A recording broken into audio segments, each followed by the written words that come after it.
নমস্কাৰ বন্ধুসকল, মোৰ চেনেলৰ নতুন এটা ভিডিঅ'ত আপোনালোকক পুনৰ স্বাগতম। আজি মই আপোনালোকলৈ এটা আচাৰৰ ৰেচিপি লৈ আহিছোঁ। ৰেচিপিটো হৈছে কাজি নেমুৰ আচাৰ। গতিকে ব'লক আচাৰ বনাবলৈ ষ্টাৰ্ট কৰোঁ।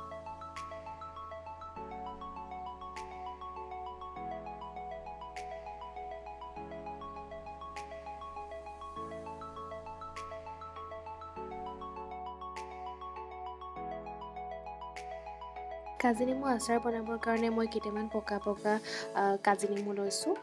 তাৰে কিছুমান মই বাকলি গুচাই দিম আৰু কিছুমানৰ বাকলি নুগুচাওঁ। যিখিনি বাকলিটো অকণমান মানে লেতেৰা টাইপৰ থাকে সেইটো মই বাকলি গুচাই পেলাম, আৰু যিটো প্লেইন থাকে সেইটো মই নুগুচাওঁ। আৰু আপোনালোকে কাজি নেমুখিনি যিটো শ্বেপত কাটিব বিচাৰে সেইটোতে কাটিব বিচাৰে। মই এনেকৈ কাটি দিছোঁ আৰু তাত নিমখ আপোনালোকে সোৱাদ অনুযায়ী নিমখ দিব। নিমখটো অকণমান বেছিকৈ দিলে ভাল হয়। আৰু তাত মই হালধি দিছোঁ 2 চামুচ। এনেকৈ মই এটা ৰাতি থৈ দিম আৰু তাৰপিছতে 2 দিনমান ৰ'দত দিম।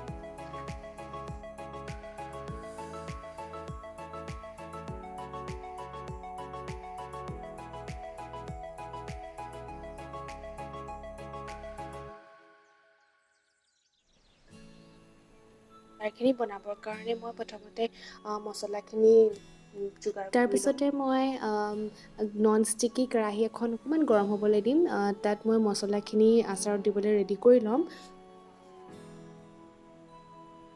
তাৰপিছত মই ডাঙৰ চামুচখনৰ আধা চামুচ পাঁচফোৰণ, আধা চামুচ বগা সৰিয়হ, তাৰপিছতে আধা চামুচ গোটা ধনিয়া, তাৰপিছতে আধা চামুচ ক'লা জিৰা, চফ গুটি আধা চামুচ, কেইটামান শুকান জলকীয়া। এইখিনি মই অকণমান গৰম হ'বলৈ দিম, মানে মচমচীয়া কৰি ল'ম। তাৰপিছতে মই এইখিনি মিক্সিত মাৰি দিম।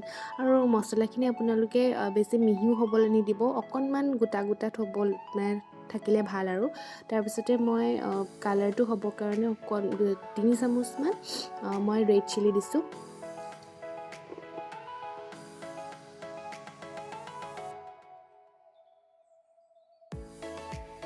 একেবাৰে শেষত এচামুচ হালধি দি দিব। মছলাখিনি মই পিচি ল'লোঁ। মছলাখিনি আপোনালোকে ইমানো মিহি নকৰিব, অকণমান গোটা হৈ থাকিবলৈ দিব, তেতিয়া বেছি ভাল হ'ব আচাৰটো। এফালে মই শুকুৱাই ল'লোঁ টেঙাখিনি। এয়া মই 2টা ৰ'দ দিছোঁ। আপোনালোকে 3টাও দিব পাৰে। যদি ৰ'দটো ভাল নহয় তেতিয়া 3টা দি দিব। ৰ'দটো ভাল থাকিলে 2টাতে হৈ গ'ল। অথনি মছলা ভজা কেৰাহীটোতে তেল গৰম কৰি দিছোঁ আচাৰখিনিত। এইখিনিত মই মছলাখিনি দি যাম। মছলাখিনি দি মই লৰাই ল'ম। তাৰপিছত ইয়াত গৰম কৰি থোৱা মিঠাতেলখিনি ঢালিব।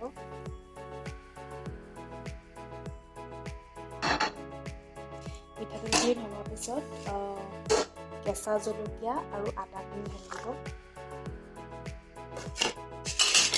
আৰু ইয়াত নেমু চেপি থোৱা আছে, নেমু ৰস দিব। আপোনালোকে নেমু ৰস দিবলৈ বিচাৰিলে দিব, আৰু দিবলৈ মন নহ'লে নিদিব পাৰে, এইটো অপশ্যনেল হয়। তাৰপিছত ইয়াত খুন্দি থোৱা মছলাখিনি দি দিব।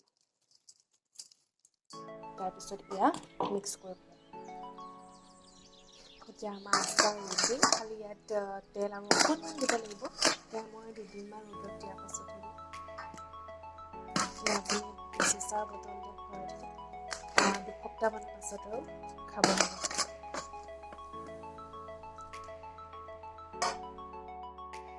এনেকৈ এটা শুকান চিচাৰ বটলৰ আচাৰখিনি ভৰাই থ'ব, আৰু চাব যাতে আচাৰ উলিয়াওঁতে কেতিয়াও তিতা চামুচ নোসোমায়, তেতিয়া আচাৰখিনি বেয়া হৈ যাব।